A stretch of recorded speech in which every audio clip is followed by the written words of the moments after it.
আসসালামু আলাইকুম দর্শক, দেখেন কি অবস্থা আমাদের পৌরসভার ভিতরে, ফরিদপুর পৌরসভার ভিতরে।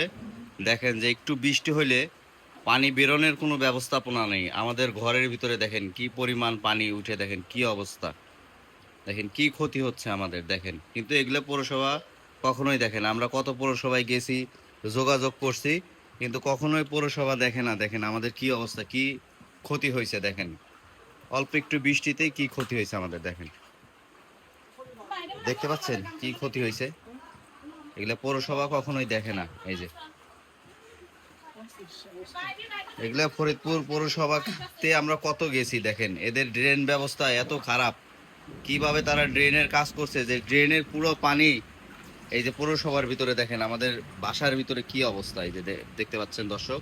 এই যে দেখেন,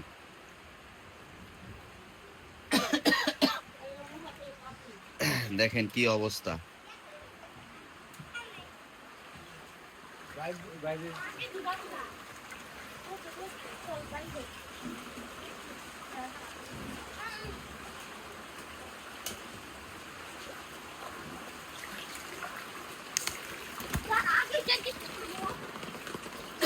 এই যে দর্শক দেখতে পাচ্ছেন, এটা কিন্তু সিলেট নয় বা চট্টগ্রাম নয়, এটা কিন্তু ফরিদপুর।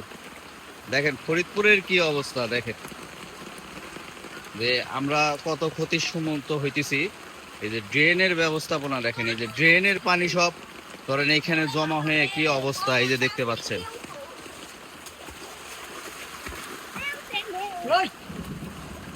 দেখতে পাচ্ছেন যে আমরা কি একটা ক্ষতির সম্মুখীন হয়েছি। এই যে দেখেন কি ক্ষতি হচ্ছে আমাদের। দেখেন এই যে আমাদের এলাকাবাসীর কি সমস্যা। দেখেন এই যে এটা রাস্তা, রাস্তার ড্রেনের পানি, দেখেন ড্রেনের পানি উঠতেছে। এই ড্রেনের পানি যাওয়ার কোনো ব্যবস্থা নাই, কোনো ব্যবস্থাই নেই ড্রেনের পানি যাওয়ার। এরা যে কিভাবে কাজ করছে একমাত্র আল্লাহই জানে। এই ড্রেনের পানি বেরোনোর কোনো ব্যবস্থা নাই। দেখেন সব ড্রেনের পানি গড়ায় গড়ায়, মেন রাস্তার পানি গড়ায় গড়ায় এদিকে চলে আসতেছে। কি ব্যবস্থা দেখেন,